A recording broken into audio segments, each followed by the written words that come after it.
minha primeira pergunta é a seguinte, Isadora.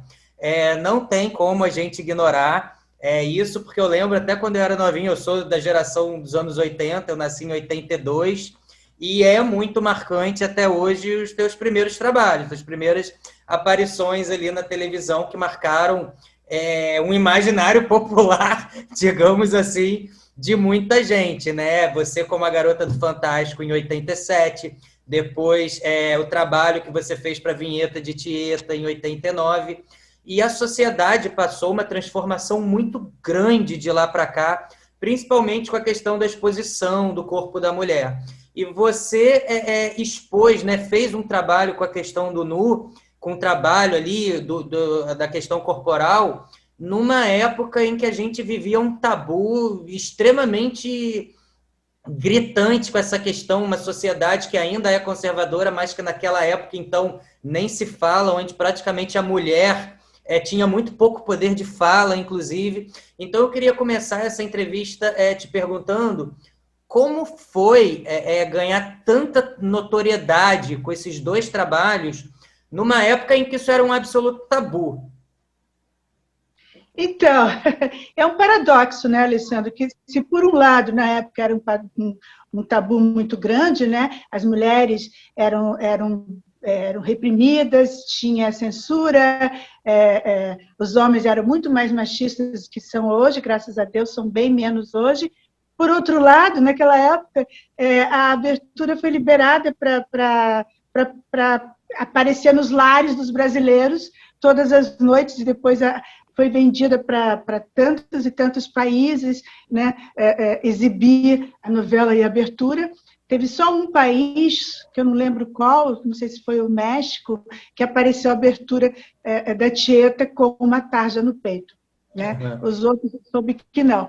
E hoje em dia seria que nós estamos nessa sociedade assim, né, que o nu e as mulheres estão totalmente liberadas e donas das suas vidas, elas fazem o que elas absolutamente querem, né? No entanto, é proibido. A Aline Moraes quis fazer uma homenagem, postando uma foto da abertura da Tieta, né? Comigo na capa nua, e foi censurada. Teve assim, mais de 100 mil likes, e foi censurada, e ela comentou isso, né? Isso há um ano e meio atrás. Então, agora não pode eu não posso colocar uma foto da abertura da Tieta com o peito de fora no meu Instagram, porque o Instagram vai cancelar a minha conta, né? E eu que sou nova... Isso mesmo, né? A gente pode dizer, então, que naquela época, Isadora, pesava mais a abertura que vocês estavam tendo na época do que uma coisa mais pesada que te freasse naquele momento ou te censurasse ali no início dos anos 80, você não sentia tanto esse peso? Seria nesse sentido, esse paradoxo? Não, a abertura foi para o ar em 90 e pouco, né? Não foi 80, foi 90 e pouco, mas ainda assim a mulher era bem reprimida, né? A sociedade era bem censora, né? Mas acontece que a abertura da Tieta é uma abertura que é uma obra de arte, né? Eu digo abertura, quando eu falo a abertura, eu digo assim, aquele período que a gente sai da ditadura, ali em 82 e tal, e realmente foi uma abertura em vários sentidos a nível artístico, né? Um renascimento, podemos dizer assim. Sim, sim. Sim. Eu não sei por qual razão, mas eu acredito pessoalmente, porque como a abertura realmente é uma obra de arte, eu até brinco que eu não estou nua na abertura, estou coberta, vestida de luz, né? E cheia de efeitos especiais, é bonito de ver, né? Se você vê as grandes estátuas, Michelangelo pintou... esculpiu muitos nus e também em quadros famosos, né, renascentistas, a mulher nua, não choca, porque é uma coisa lânguida, é bonito. Eu não estava fazendo estilo please fuck me ali, não era vulgar, era muito elegante, né? Então, por esse motivo, eu, Isadora Ribeiro, acredito que na época as pessoas viam em casa, admiravam e aprovavam, né? Agora, não sei por que motivo que o Instagram censurou. Talvez porque também, se eles forem liberar o nu da abertura da Tieta, eles vão ter que liberar o nu geral, né? Pois e daí vai vou ter virar... que liberar os nudes de 2021, que talvez não seja tão bacana quanto o da Tieta, né? Exato, daí vai virar o samba da doidice, né? Então... Verdade. Então, isso quer dizer que você talvez não tenha sentido tanto conservadorismo dentro do universo artístico em relação a esses trabalhos na época? Não, não vi. Não Ai, senti conservadorismo algum. Ao contrário, nunca foi ventilada essa possibilidade da Globo parar de exibir a abertura da Tieta, entendeu? Nunca, nem o jornalista fez essa matéria dizendo: nossa, Isadora Ribeiro está nua na abertura da Tieta. Nossa, que horror, as pessoas estão chocadas. Não, as pessoas gostavam, as pessoas curtiam, porque realmente era bonita, de bom gosto, né? E você sempre teve muita vontade com o seu corpo, Isadora? Muita vontade. Tanto é que eu comia igual uma doida, né? Você fez muita capa de revista depois, né? Porque você, antes de tudo, você foi modelo, né? Antes de fazer a abertura do Fantástico e depois a abertura da Tieta, né? Antes de fazer faculdade e me preparar, e me qualificar, e fazer aula de voz, aula de canto, aula de mímica, enfim, me qualificar para ser uma atriz, para conseguir meu lugar, que é muito mais difícil uma mulher bonita provar que tem talento do que a feia, né? A feia vai lá e eles olham. A bonita é taxada de burra, de tal. Eu me qualifiquei. Mas antes disso, eu já era modelo em São Paulo, né? Eu trabalhava na Casting, foi inclusive lá que foi feita a seleção para a abertura do Fantástico, né? E eu já tinha, assim, feito muitos editoriais, né? E trabalhos, claro que as capas, né, rolaram bem mais depois que eu fiquei, foi um boom, né, que eu fiquei conhecida. E aí eu passei a fazer muito mais capas, né? Mas eu fiz bastante capas, tanto no Brasil quanto fora. Sim. E pegando esse gancho, que você, claro, é muito mais difícil para uma pessoa que vem do universo da moda provar, como você falou ali, seu talento ali dentro da dramaturgia. Você sofreu muito preconceito quando você fez essa transição da tua carreira de modelo para a tua carreira de atriz? De onde que vinha esse preconceito, se isso aconteceu com você? Olha, 2 diretores, nunca tive preconceito nenhum. Graças a Deus, eu esbarrei só em diretores maravilhosos, que me ajudaram, brilhantes, que eu sou muito grata. Autores também, sou muito grata a todos eles, porque todos os papéis que eu fiz, graças a Deus, fizeram sucesso. E audiência. Mas eu realmente tive preconceito por parte das coleguinhas, né? Que eu não vou citar o nome aqui. Sim. Várias coleguinhas, assim, eu fui hostilizada, sabe? Desde não me olhar no rosto, no olho, quando ia atuar, até, tipo, eu estou fazendo um filme, teve uma vez que uma coleguinha bem conhecida até, a gente gravou, eu filmei o lado dela, né? Que era assim, conversando, e depois a câmera ia filmar ao meu lado. Quando foi filmar ao meu lado, a vaca saiu da frente da câmera, entendeu? Ela foi embora para lá e deixou o menino lá que batia texto, que sempre tem uma pessoa no set olhando para ver se você está falando o texto direito. Essa pessoa que falou as falas da menina, e ela não me ajudou, ela saiu, sabe? Me deixou sozinha ali. Você acha que talvez isso possa ser enquadrado como um preconceito, ou talvez essas coleguinhas se sentiam mais intimidadas de repente estar chegando uma pessoa talentosa que ainda carregava beleza, que talvez elas não tivessem? Você encara isso como um preconceito ou mais como uma intimidação?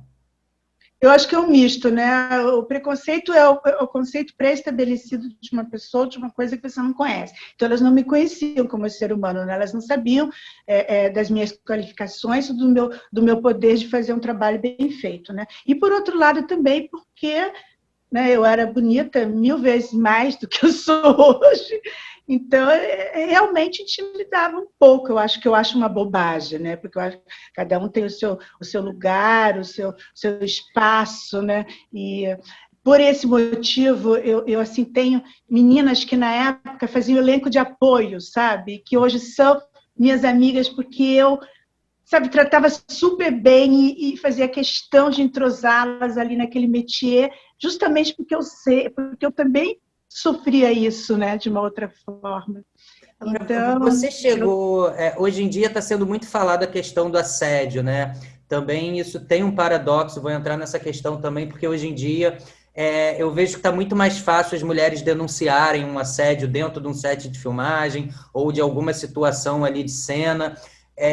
Eu não sei como era isso exatamente na época que você começou a fazer sucesso com as novelas. Você chegou a sofrer algum assédio? Se sim, como era isso na época? E se, por exemplo, você já precisou naquela época se calar diante de algum assédio para não se ver prejudicada com algum trabalho? olha, Alessandro, eu até já respondi essa pergunta algumas outras vezes, e eu te juro por tudo que é mais sagrado que eu nunca recebi assédio nenhum. E te explico, talvez eu fico até me perguntando, porque tantas pessoas ficam falando, né? Mas eu acho assim que, primeiro, que um diretor ele não ia perder o cargo dele, o salário dele, a credibilidade dele, a trajetória profissional dele para cantar uma atriz iniciante, entendeu? Eu acho. Segundo, que eu comecei no Jô Soares, né, como elenco de apoio, fazendo comédia, foi ali a minha grande escola de comédia, né? Nunca houve assédio nenhum por parte de nenhum diretor, nem do Jô, nem de ninguém, né? Na época que eu fazia o Jô, a primeira dama era a Cláudia Raia, ela namorava ele. Sim. E ele muito, muito maravilhoso, né? Inclusive, em cena. Depois eu já virei parte do elenco e tal. Depois eu fiz Chico Anísio também. E aí novela, muitas novelas, Caso Especial. No final eu fiz Zorra, né? Nunca teve assédio. Mas nesse ínterim, quando eu fiz o teste da abertura do Fantástico, depois de uns 6 meses, eu comecei a namorar o Hans Donner, né? Então, talvez, por ele ser uma pessoa tão respeitada lá, eu era uma atriz inatingível, né? Assim. Intocável, né? E é isso, intocável, me expressei errado. Intocável, né? Talvez, mas eu acho que não. Também Eu porque eu não acho que, vi falar de disso. repente, era da tua postura também, de ninguém ter esse tipo de atitude com você, né, nesse sentido. Como é que foi, Isadora? Porque depois, quando você faz essa transição, você faz várias novelas, assim. Você teve um período que você fez uma novela atrás da outra, personagens que foram muito marcantes dentro da nossa casa. E eu acredito que, de repente, a fama chegou também de uma forma avassaladora para você, principalmente logo nos 3, 5 primeiros anos que você faz essa transição ali para as novelas.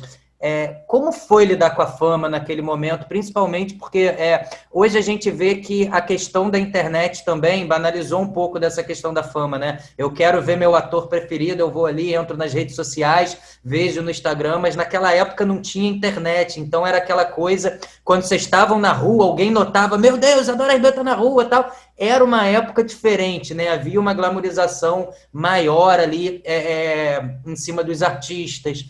Como você tratou da fama naquela época? Como foi para você porque tem uma diferença entre sucesso e fama, né? Estou sendo específico sobre a questão da fama. Como foi para você lidar com isso naquele início?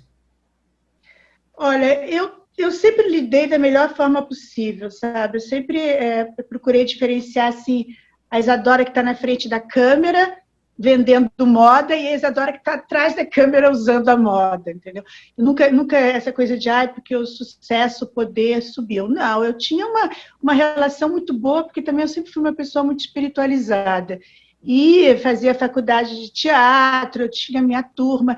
As pessoas no Rio de Janeiro, talvez por conviver tanto com artista, né? Esses dias até minha filha estava falando isso, né? Elas não estão acostumadas, assim, você vê um artista na rua, as pessoas não ficam em cima, né? Agarrando fulano, beltrano, não existe isso mesmo. Eu acredito que se for uma atriz que está super em voga agora, tipo a Juliana Paz, por exemplo, talvez, se ela tiver ela pode ir no shopping fazer uma compra que ninguém vai agarrar e arrancar os cabelos dela para levar um pedacinho para guardar, entendeu? Uhum. As pessoas no Rio de Janeiro, os cariocas, estão acostumadas a conviver com artistas. Mas fora do Rio de Janeiro, realmente era impossível. Eu fazia muito trabalho. Eu tive um empresário que era o Mendy Oliveira, o irmão da Luma, ele foi meu empresário há mais de 10 anos, eu tive 12 anos de contrato na Globo, né? Então, nós fazíamos muitos trabalhos finais de semana, e aí já faziam chamadas nos jornais, nas revistas, na TV, que a Isadora ia estar lá presente tal dia. Então, realmente era uma loucura, era um boom, realmente, lidar com as pessoas, né? Mas sempre com Então, muito carinho. a gente pode dizer, então, que nesses aí um pouco mais de 30 anos de carreira, a fama nunca chegou a atrapalhar a tua vida em nenhum sentido? Não, isso não. Tá. Mas também, sabe, não é uma coisa que foi focada em mim, sabe? Assim, tipo, antigamente, claro, eu queria aparecer para divulgar meu trabalho, etc., né? Mas agora que eu comecei de uns anos para cá, a selecionar o que é imprescindível e essencial na minha vida, que são as minhas filhas e o meu trabalho nessa ordem, né? Eu descobri em mim que eu não tenho que ficar, sabe? Porque eu tenho que aparecer. Porque eu quero... Sabe assim? Eu estou fazendo assim, essa live, eu tenho muito carinho com você, mas eu fujo de live normalmente. Você falou. Eu fujo. Sabe, sério, eu tenho muitos convites, e eu gosto de fazer quando tem alguma coisa efetivamente para divulgar o meu trabalho. Aí sim, sabe, eu faço. Eu vou chegar, eu vou falar aqui no finalzinho dessa entrevista, mas vou te perguntar sobre esse teu momento atual, que são até algumas observações que eu quero fazer, porque eu acho que você se diferencia muito de outras atrizes que, porventura, estão há 3 ou 4 anos sem fazer uma novela, seja por opção própria ou não, mas o que eu percebo em você, principalmente, é um pouco diferente do que eu percebo em outras, eu vou falar disso já já. Eu queria só retomar a questão mais da tua carreira, um pouquinho mais atrás, agora que a gente falou desse teu início, falar um pouquinho dos teus trabalhos rapidinho, e depois eu vou chegar nesse momento atual. Eu queria saber, assim, de uma forma geral, qual foi o personagem mais marcante, o trabalho que mais te orgulhou nesses 30 anos de carreira, Isadora? Nossa, seria muito injusta se eu falasse só um, porque foram tantos, sério. Cada um, assim, sabe, por um motivo ou outro, mas sempre motivos muito fortes. Eu destacaria aqui Explode Coração, né, o da Isa, da grande, uma temática maravilhosa social super forte, né, com as crianças. Exato, que a Glória ela sempre escreveu, né, assuntos polêmicos na época. No Explode Coração, ela abordou o assunto dos transexuais, né, que a Sarita era meu amigo, que era Floriano Peixoto, que fazia lindamente, e do drama das crianças desaparecidas, que foram encontradas, assim, centenas de crianças com essa campanha da novela, inclusive em Portugal. Eu fui para Portugal na época também, fazer divulgação. Nossa, foi assim um trabalho inesquecível que a Glória Pérez me deu essa oportunidade de vivenciar, né? Também teve A Pátria Minha, que era do Gilberto Braga, né? Eu fazia uma Cinderela moderna, né? Que era uma mulher que trabalhava num hotel de camareira, e aí ela conhece um homem no elevador, e esse homem é o Tarcísio Meira, assim, todo cheio de charme, né? E eles começam a conversar, e tem aquele romance sutil, né? Ele andando de ônibus com ela, fingindo que era pobre, e aí atrás aquela entourage de segurança seguindo o ônibus, né? E ela veio do interior, ela não sabia nem lidar com uma torradeira, ela nunca tinha visto isso, porque além dela vir do interior, ela era muito pobre. E eu acho que muita gente se identificou com esse personagem na época, né? Aliás, nossa, essa novela, o que mais teve foram personagens que a galera se identificou, né? Foi uma novela ótima. Também lembro de uma você fez do Silvio de Abreu, né? Que inclusive você mencionou numa entrevista que você deu para Caras, que o Silvio gostou tanto que ele chegou a prolongar o teu personagem. Foi a Torre de Babel. A Torre de Babel foi assim,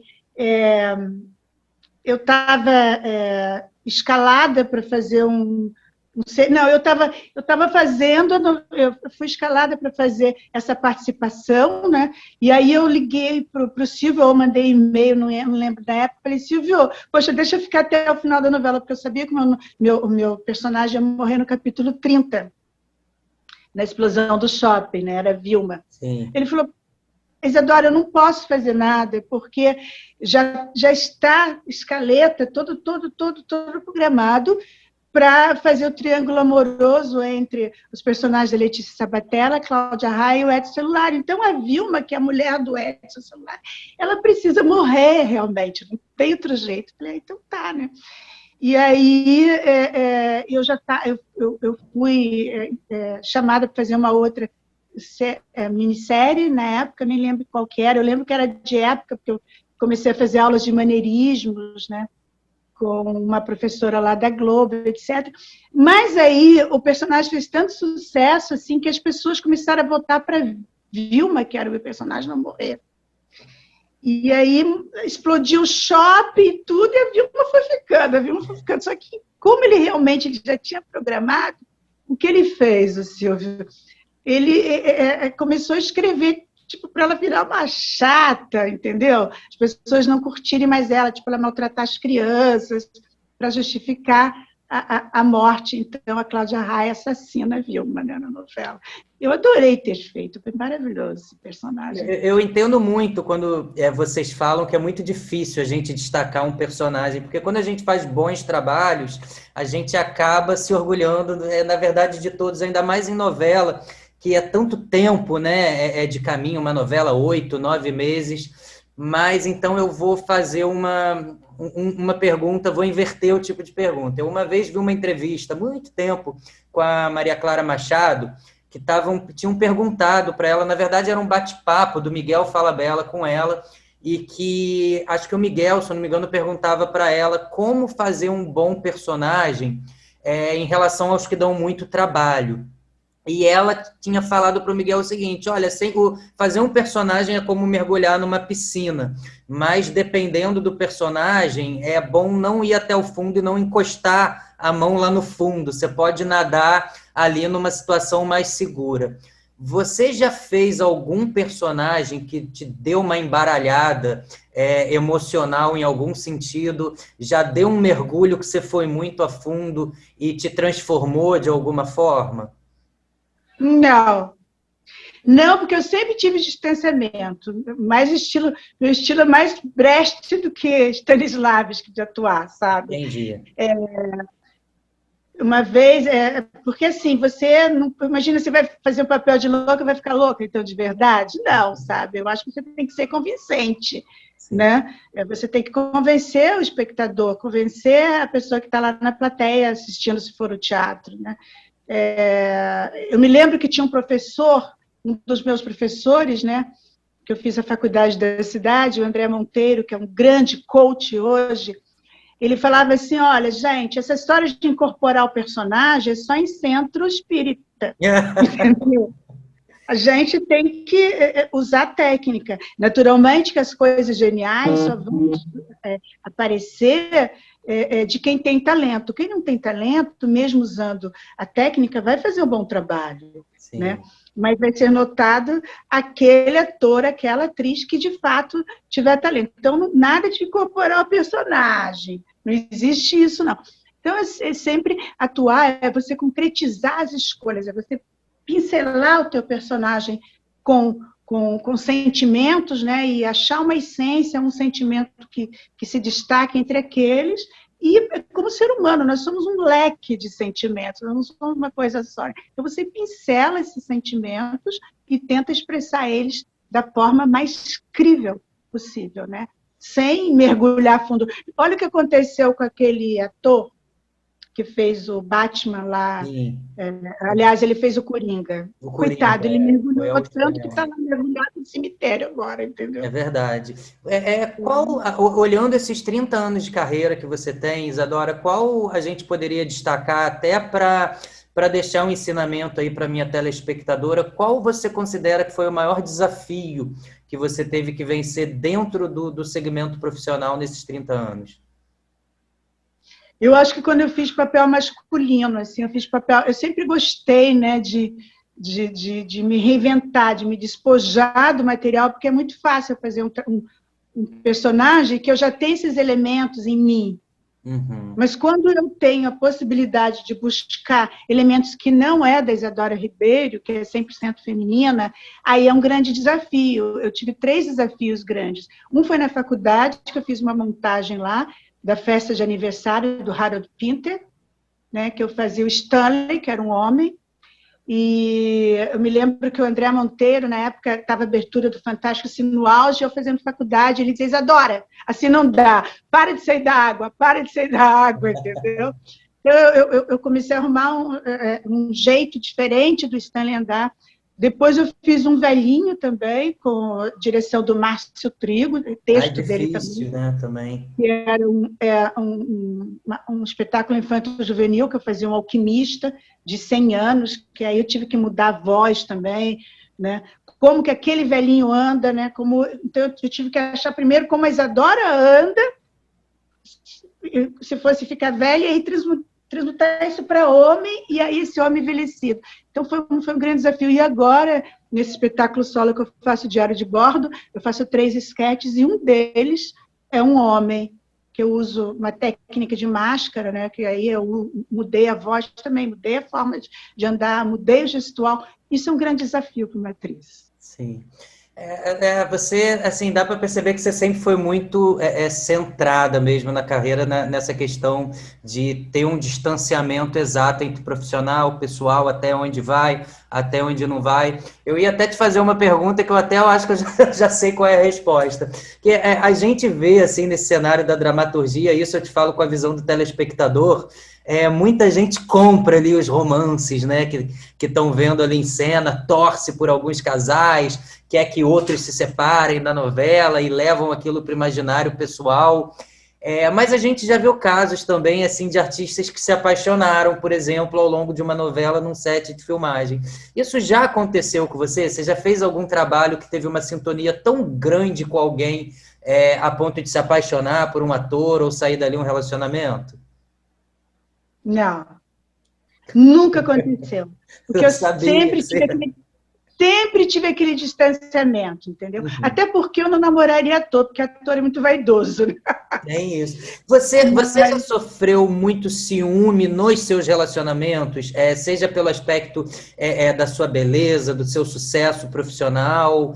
Você já teve que lidar com muito ciúme na sua vida pessoal? Muito. Tive muito ciumento. Muitos homens ciumentos. Tenho horror, porque isso é uma insegurança, né? Uhum. Porque se eu falo que eu gosto do cara, eu só vou ficar com ele e acabou. E qual é a melhor maneira de você combater isso? Que mensagem que você poderia passar para a minha telespectadora que vive com alguém inseguro do lado dela, com toda essa experiência de vida que você teve em relação a isso? Que mensagem que você deixaria para essa pessoa? Fuja! Porque a pessoa que é ciumenta, ela não vai mudar, sabe? Já é uma coisa que está implícito na personalidade dela, na insegurança dela, entendeu? Ela não vai mudar, ela só vai perturbar a pessoa cada vez mais. Com o tempo, depois que tiver as intimidades, né, de falar e fazer o que quiser, a tendência é só piorar. Eu me lembro que eu tinha um namorado que eu coloquei uma roupa, assim, na época era moda saia envelope, né? Foi lá em Curitiba isso ainda. E aí, quando ele viu aquilo, que ele foi em casa me buscar, ele foi lá no quarto, no banheiro, ligou o chuveiro, me arrastou até o chuveiro e me enfiou embaixo do chuveiro. Que eu falei que eu não ia tirar roupa, que ele mandou eu tirar aquela roupa, que eu não ia sair com a roupa. Né? Então, eu não... Homem ciumento comigo não se cria. Se eu vejo que o bichinho tá dando umas indiretas de ciúme, tchau. Thanks Bota next. Pra correr, né? Thanks next. Olha, eu não quero prender muito seu tempo hoje, Isadora, até porque a gente tem pouquinho tempo aqui de gravação. Queria que você, quando você olha esses 30 anos de carreira, é claro que você ainda tem muita estrada pela frente, né? Não é o fato de repente, você ter optado por não estar fazendo novela hoje, que a gente ainda não vai ainda presenciar muito sucesso seu.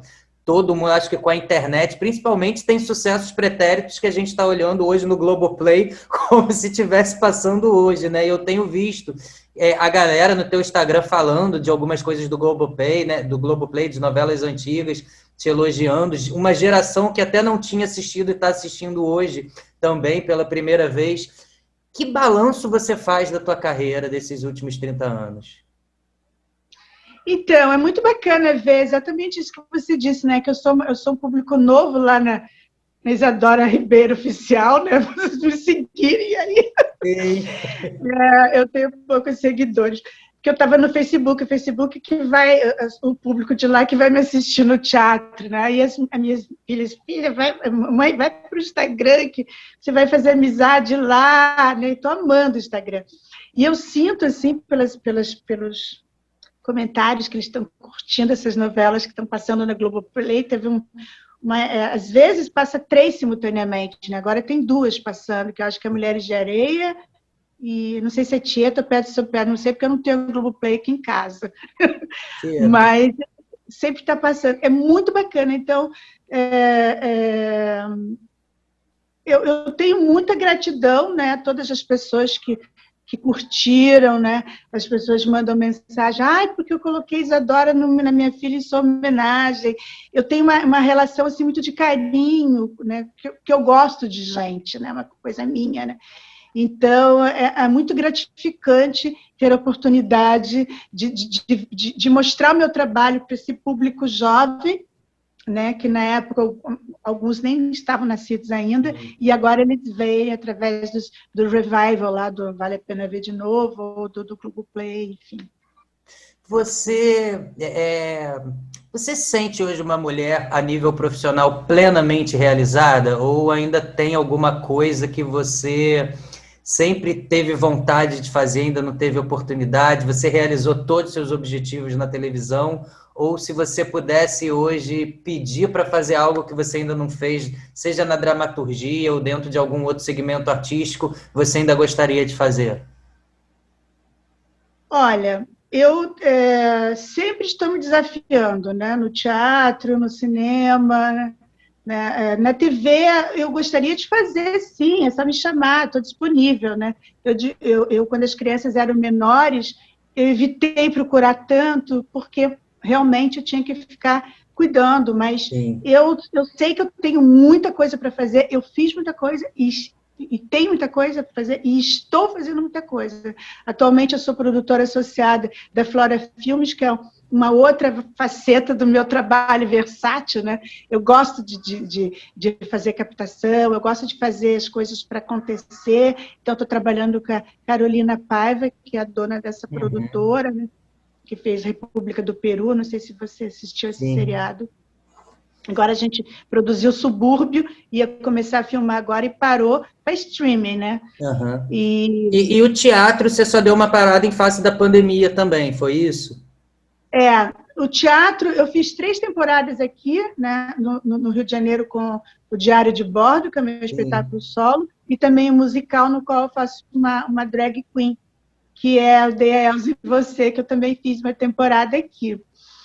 E agora parou, eu tô louca para voltar, entendeu? É isso que eu ia te perguntar. Foi uma opção sua na época também se dedicar às crianças, né? É um período que a gente sabe também que passa muito rápido e não volta e exige muito ali dos pais. Mas agora eu vejo aqui, porque eu sou fãzão da tua família pelo Instagram, acompanho tua filha, acho que, cara, é um casal muita energia boa, tua filha e teu genro, eu acompanho eles. Mas, assim, hoje já estão criados, né? Você hoje voltaria, então, aceitaria um convite para voltar a fazer uma novela, mais 9 meses? Você voltaria? Eu voltaria, sim, se não tivesse que viajar e ficar longe do Rio de Janeiro muito tempo, porque eu ainda tenho uma adolescente aqui dentro, né? Sim. Com 14 anos, que ainda precisa de um olhar mais de perto. E a Valentine? A Valentine. A Valentina é avessa a fotos, avessa a redes sociais, ela é mais introspectiva, mais circunspecta, assim, extremamente inteligente, como a irmã, né? Mas eu realmente sou muito orgulhosa, sabe? Porque a Maria, desde pequena, né, eu ficava incentivando a leitura, como faço com a Valentine também. Ela acabou virando uma escritora certo, que literalmente me deu trabalho, né? Porque o meu texto, Diário de Bordo, foi escrito pela Maria, né, que é uma antologia de textos que ela lançou, umas crônicas, e ela ganhou o prêmio de jovem escritora com esses textos. Então, você se identificou com as narrativas dela dentro desse universo que você interpreta ali artisticamente, num determinado nível pessoal, você se identificou com os textos da sua filha?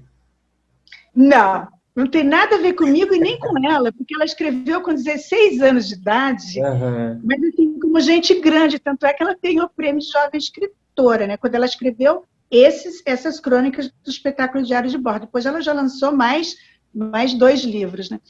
Mas três, aliás, ela lançou Vicentinho, Efeito Condor e agora o Parto Anormal, né? Mas esses textos do Diário de Bordo são histórias, são textos literários, poéticos, né? Que o primeiro ele trata da história de uma senhorinha que no final da vida, a solidão dela. A segunda é uma moça que fala até, chama-se o sketch Nova York, em 1963, que é uma moça que foge de casa em 1960 e vai morar sozinha em Nova York. Então, fala da liberdade da mulher. Imagina, a mulher nessa época era extremamente reprimida, né? E ela teve essa coragem, essa audácia, essa ousadia de ir para Nova York. E o terceiro é um homem machista, né, metido, pegador, que vai passar as férias no Marrocos, e antes ele passa na Espanha e conhece uma mulher que é uma guia de turismo, os dois vão para o Marrocos, e lá se apaixona por ela, e ele é preterido. E ela larga ele lá, ele fica sozinho, desesperado. Então, não tem realmente nada a ver comigo, né? O espetáculo é muito engraçado, mas, ao mesmo tempo, é muito sofisticado. Eu tenho muito orgulho de fazer Diários de Bordo. Por isso que eu brinco que a Maria é minha filha, que literalmente me dá trabalho. Agora, esse último livro que ela escreveu, que eu até dei uma olhada, né, também fiz uma matéria, achei super interessante, que é a questão do parto. Eu senti que você se identifica muito com esse livro também pela tua experiência pessoal. Estou errado? Você vi algumas entrevistas suas falando sobre o livro, que você também, assim como muitas mulheres, num determinado momento, possa ser que não tivesse tido também a orientação adequada do que é um bom parto, o parto saudável, a questão do parto normal. Você pode falar um pouquinho desse livro dela também, um pouquinho da experiência que você teve? O parto anormal, assim, entre a Maria e eu, aconteceram polos opostos, né? Enquanto que eu me preparei para fazer parto normal, que eu era jovem, saudável, malhava, etc., o meu parto foi previamente marcado, e eu sempre insistindo no normal, e me deixaram numa sala lá 5 horas deitada, entendeu? Com o soro, e aí no final falaram que teria que ser cesárea. Né? A Maria, ela lutou bravamente, talvez se eu tivesse informação que ela tem agora, né, como acadêmica de medicina, eu teria lutado mais para ter tido ela de parto normal, que a Valentina depois já tinha cesárea, acabei tendo a Valentina cesárea também. Mas eu acho que existe uma cultura de cesáreas no Brasil por N motivos, né? Por vários motivos, mas existe uma cultura de cesárea que pode acarretar problemas de respiratório, né, nas crianças, depois o resto da vida, né, pela mãe ter tido por parto cesárea, que é uma coisa que não existe lá fora, nos Estados Unidos, né? 90% dos partos são partos normais e as mulheres vão muito bem, obrigada. Já que aqui, principalmente na rede particular, a maioria dos partos são cesáreas. Então, isso realmente é um pouquinho revoltante. E o livro fala disso. Eu sou filho de um médico, né? Então tenho autoridade também para para falar dos dilemas de ter um pai médico na família. Mas como é que é ser mãe de uma médica? Mãe de uma acadêmica, né? Não é médica ainda. Mas eu até às vezes eu falo, ai, filha, eu tô com uma dor aqui na cabeça. O que você acha que eu tenho? Ela, mamãe, hello! Primeiro que eu não sou médica, eu vou saber o que eu tenho. Você tem? Você tá com uma dor de cabeça? Vai tirar uma radiografia, vai tirar, entendeu? Uma tomografia, mamãe, para com isso. Então, eu acho que existe assim, uma coisa de... eu tenho muito orgulho, né? Eu nem queria que a Maria fizesse medicina, eu preferia que ela tivesse feito letras. Ela estava no Colégio Teresiano, que é um colégio destinado para meninas que fazem letras. Mas é vocação, né? Não tem jeito. Mas ela tinha vocação também para ser escritora, tanto é que ela tinha ganho o prêmio de escritora e já tinha lançado Vicentinho, né, na Bienal, e várias críticas positivas em cima dos livros dela, etc, etc. E também nessa época, minha mãe estava no hospital, ela ficou 1 mês e meio na UTI, né, porque ela teve meningite, e daí complicações, etc. Então, eu convivia com aquela UTI, aquele cheiro de morte, de você chegar lá e ver uma pessoa ali deitada, quando chega tarde a pessoa não está mais porque morreu, sabe? Então, eu dizia, filha, você sério que você quer ser médica? E eu sou o tipo da pessoa que até para tomar vacina eu já fico, ai, será que vai doer? Moça? Entendeu? Faz devagarzinho, eu sou assim, meio, não digo fresca, medrosa mesmo, para a questão de...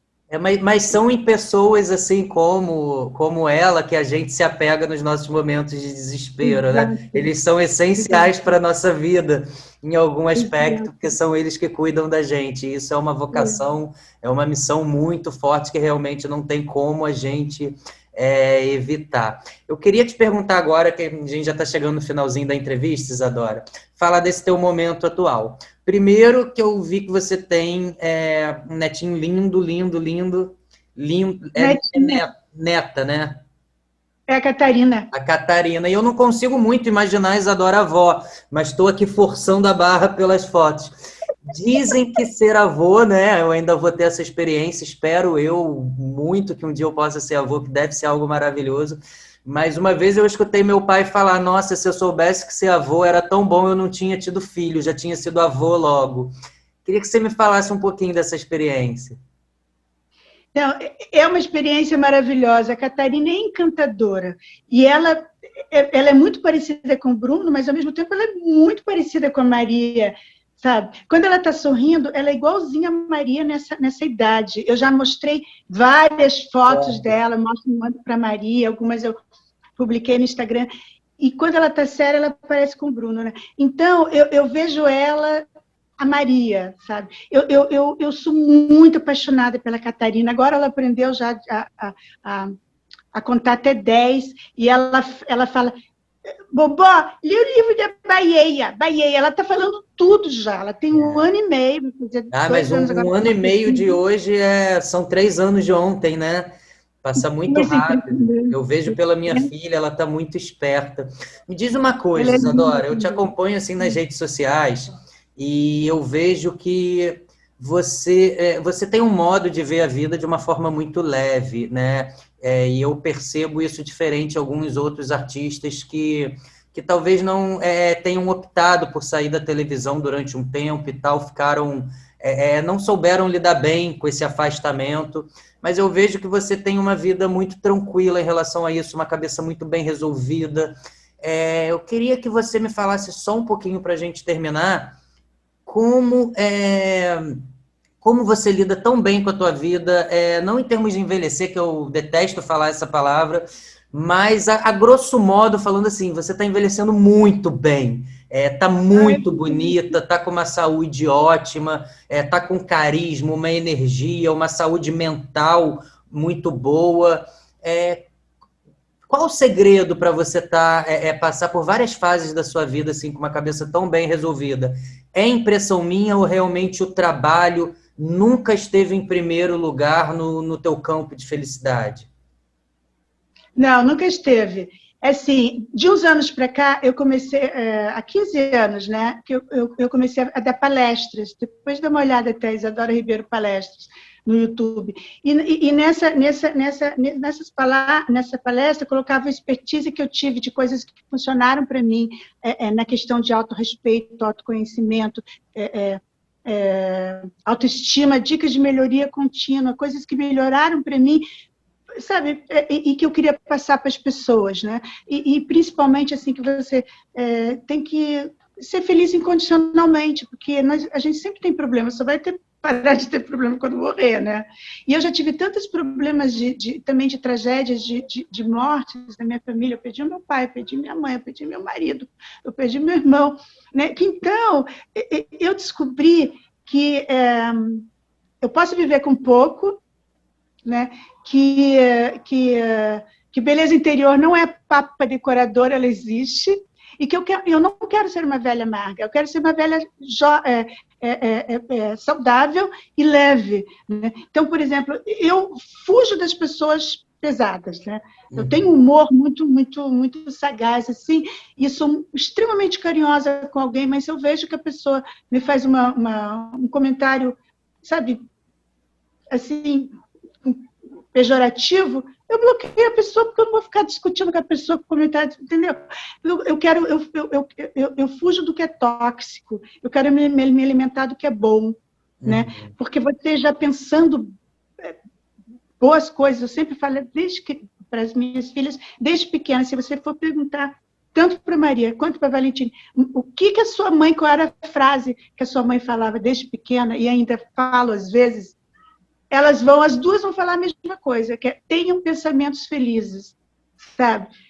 Todas as noites eu falo para a Valentina, eu falo, filha, tenha pensamentos felizes antes de dormir, pense em Deus, pense em coisas boas que você quer, mas durma pensando em coisa boa. E é isso que eu faço no meu dia a dia, eu tento passar com as minhas mensagenzinhas lá, os meus textos Que no eu Instagram. adoro. Que bom que você gosta, Então, também adoro. é a saúde mental mesmo, né? Ela vem em primeiro lugar, né? Exatamente, a saúde mental, espiritual, né? Emocional, porque você não vai esperar que você tenha tudo 100% exatamente do jeito que você quer para você ficar feliz. Se você é uma pessoa chata, inconveniente, reclamona, né? Porque não é assim, a gente vive driblando os problemas, né? E assim, tem problema? Tenho muitos. Mas eu adoto o seguinte coisa, se eu consigo resolver, ok, maravilhoso. Se eu não consigo resolver, o que eu vou fazer? Entendeu? Não adianta esquentar a cabeça que derrete o chifre. Então. Tem coisas que a gente não vai mudar, né? A gente só vai se deteriorar tentando mudar, então é melhor a gente viver da melhor forma possível. Na verdade, eu tentei jogar porque eu peguei algumas perguntas com algumas pessoas e elas perguntaram, muita gente assim, cara, pergunta o que ela toma que a gente quer tomar também. Então tá aí, você já deu um coquetel para essas pessoas nessas respostas.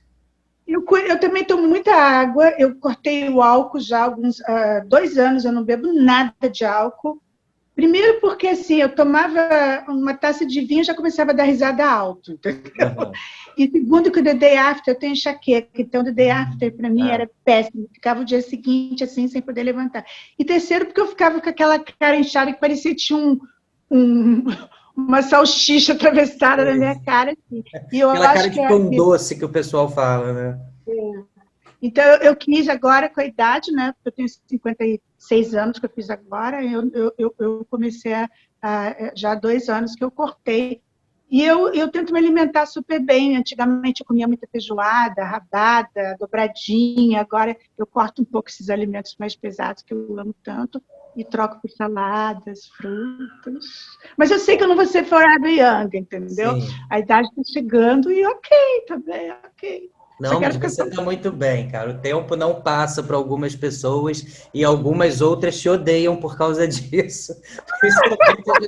Eu escutei desde pergunta que ela toma, que eu quero tomar, até assim, nossa, você vai entrevistar ela? Diz que eu odeio ela, que o tempo não passa para ela. Eu falei, olha, para a gente encerrar, eu queria fazer aquela brincadeira rápida com você. Eu vou falar uma palavra e você fala a primeira palavra que vier à sua mente.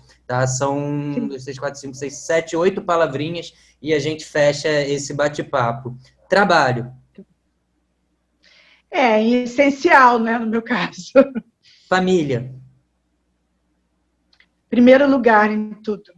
Dinheiro. Também necessário. Sexo. Com amor. Passado. Maravilhoso, não tenho nada para reclamar. Presente. Muita alegria, meu presente. E para fechar, futuro. Não sei. Barato é isso, né? Que a gente não sabe, né? A gente não, nós não somos vivos, estamos vivos, né? O Pois ser é é, e é o definitivo. grande barato da Então, coisa não saber mesmo, né? Talvez se a gente soubesse, a vida seria uma verdadeira merda, né? Que bom que a gente não mas sabe onde isso vai dar. Exatamente, a gente não sabe. Mas tem que viver cada dia um dia, né? Da melhor forma possível, que a gente nunca sabe quando vai ser a nossa vez, então... Então, quero te agradecer. Eu sei que você abriu uma super exceção para mim. Obrigado de coração. Desejo todo o sucesso do mundo para você. Sei que realmente você é uma mulher de cabeça bem resolvida, bem realizada. Parabéns pela família que você formou, parabéns pela pessoa que você é e parabéns pelo seu estilo de vida, tua forma de vida. Como eu disse, assim, a gente olha você nas redes sociais, a gente vê que o que é um problema, o que poderia ser um problema para muita gente é uma coisa tão superficial e que você entende muito bem as transições da vida, né? O que é de verdade, o que não é, o que fica, o que não fica. Então, parabéns por essa mulher incrível que você é e obrigado pela entrevista, tá bom? E eu queria que você deixasse, só para finalizar, uma mensagem para minha telespectadora, se você pudesse falar alguma coisa para melhorar a vida delas, principalmente nesse momento que a gente atravessa, o que seria para a gente fechar essa gravação? Então, primeiro, assim, eu quero te agradecer imensamente, né, também, Alessandro. Eu adoro, eu comecei a curtir você lá na Sônia Abrão, né, porque eu via as tuas inserções, sempre as novidades, as coisas. E por mais que você sempre traga, eu percebi mensagens gigantes, nunca têm conotação de maldade, como também não tem nos outros apresentadores lá, que isso é maravilhoso, é você ter a capacidade, é difícil isso para o jornalista, né, dele apresentar furos instigantes para o espectador em casa, sem ter conotação pejorativa. E isso a gente vê muito, muito bem você, que eu admiro demais, e daí eu comecei a seguir você e a gente começou a ser amigo. Então, muito obrigada pela oportunidade. Eu adoro a Sônia Abrão também. Ela gosta muito de você também. E o Elias, que é meu amigo. E aí, a minha mensagem para as pessoas que estão nos vendo e para os meus amigos, meus seguidores, é que sejam leves, sabe? Não leve a sério nada, não guarde rancor, não faça o mal, não tenha pensamentos ruins. Lembre-se que a vida é tudo um bumerangue, o que você deseja, você pode conseguir, mas você vai ter de volta, entendeu? É um bumerangue, é um vai e vem, né? Então, e vivam a vida da melhor forma possível. Acho que é isso que eu diria para todos. Joia. Obrigado, um beijo aí para todo mundo, tá? Vamos se falando, que você precisar aí também, conta com a gente, é só gritar. Muito obrigada, muito obrigada.